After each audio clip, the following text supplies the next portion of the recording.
ರಾಮನ ಅವತಾರ, ರಘುಕುಲ ಸೋಮನ ಅವತಾರ ಒಂದೇ ಹಾಡಲ್ಲಿ ರಾಮಾಯಣ ಬರೆದವರು ಯಾರು? ಕೂರಾ ಸೀತಾರಾಮ ಶಾಸ್ತ್ರಿಗಳು.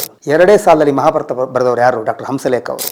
ನಾರಿಯೇ ಕಾಂಚನ ಕೌರವರ ಮೋಜಿಗೆ, ಧರ್ಮವೇ ಲಾಂಛನ ಪಾಂಡವರ ಜೂಜಿಗೆ. ಎರಡೇ ಸಾಲಲ್ಲಿ ಮಹಾಭಾರತದ ಹೂರ್ಣ ಅನಾವರಣ. ಚಿತ್ರ ಸಿಪಾಯಿ.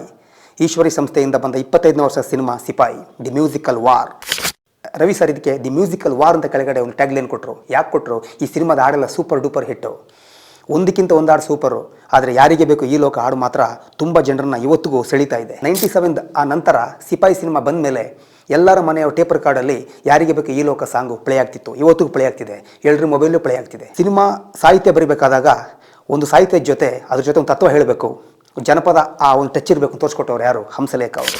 ನಾಯಕ ತನ್ನ ನೋವನ್ನು ನುಂಗಿಕೊಂಡು ಕೂಡ ಸಮಾಜಕ್ಕೆ ಒಂದು ತತ್ವ ಹೇಳಬೇಕು ಅಂತ ತೋರಿಸ್ಕೊಟ್ಟವ್ರು ಯಾರು? ಹಂಸಲೇಖ ಅವರು. ಈ ಸಿನಿಮಾದಲ್ಲಿ ಒಂದು ಸಾವಿರಾರು ಹೆಜ್ಜೆನ್ಗಳು ಕಿವಿ ಗುಂಗುಡುವಾಗ ಆಗುವಂಥ ಜೇಂಕಾರ ಯಾರು? ಯೇಸುದಾಸ್ ಅವರು.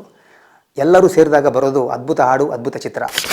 ಈ ಸಿನಿಮಾ ನಿಜವಾಗಲೂ ಒಂದು ಸಂಗೀತದ ಮಹಾಯುದ್ಧ. ಈ ಸಿನಿಮಾದಲ್ಲಿ ಈ ಸಾಂಗ್ ಮೊದಲು ಇರಲಿಲ್ಲ. ಬಂಗಾರದ ಬೊಂಬೆ ಸಾಂಗ್ ಇದೆಯಲ್ಲ, ಅದ್ರದ್ದು ಪ್ಯಾಥೋ ಸಾಂಗ್ ಇತ್ತು. ಅದನ್ನ ತೆಗೆದು ಆಮೇಲೆ ಯಾರಿಗೆ ಬೇಕು ಈ ಲೋಕ ಹಾಕಿದ್ರು. ಸೂಪರ್ ಡೂಪರ್ ಹಿಟ್ ಆಯಿತು. ಒಬ್ಬ ಸಾಹಿತಿ ಹಾಡು ಬರಿಬೇಕಾದಾಗ ಆ ಒಂದು ಸಾಹಿತ್ಯ ಏನಿದೆ ಅದು ಇಡೀ ಸಮಾಜಕ್ಕೆ ಹೊಂದಬೇಕು ಅಂತ ತೋರಿಸ್ಕೊಟ್ಟವರು ಹಂಸಲೇಖ ಅವರು. ನಾಯಕ ನಂತರ ವೇದಾಂತ ಹೇಳಿಸಿದವರು ಯಾರು? ಡಾಕ್ಟರ್ ಹಂಸಲೇಖ ಅವರು. ಹಂಸಲೇಖ ಅವರು ಅಂದರೆ ಒಂದು ದೇಸಿ ಹಾಲು, ರವಿಚಂದ್ರನ್ ಅಂದರೆ ಒಂದು ಕಾಸ್ಟ್ಲಿ ಕಾಫಿ ಪೌಡ್ರು. ಎರಡು ಸೇರಿದಾಗ ಅದ್ಭುತ ಕಾಫಿ. ಈ ಕಾಫಿನ ಕುಡಿಯೋದವರೇ ಇಲ್ಲ ಕರ್ನಾಟಕದಲ್ಲಿ. ಎಲ್ಲರೂ ಕೂಡ ಎಂಜಾಯ್ ಮಾಡಿದ್ದಾರೆ. ಸಿಪಾಯಿ ಯಾಕೋ ನೆನಪಾಯಿತು, ಹಾಗಾಗಿ ಹಾಡು ಬಗ್ಗೆ ಹೇಳಿದೆ. ಮತ್ತೊಮ್ಮೆ ಹೇಳ್ತೀನಿ, ನಾರಿಯೇ ಕಾಂಚನ ಕೌರವರ ಮೋಜಿಗೆ, ಧರ್ಮವೇ ಲಾಂಛನ ಪಾಂಡವರ ಜೂಜಿಗೆ. ಎರಡೇ ಸಾಲಲ್ಲಿ ಮಹಾಭಾರತದ ಹೂರಣ ಅನಾವರಣ. Hats off to Ravichandran sir ಹಾಗೂ ಹಂಸಲೇಖ ಸರ್.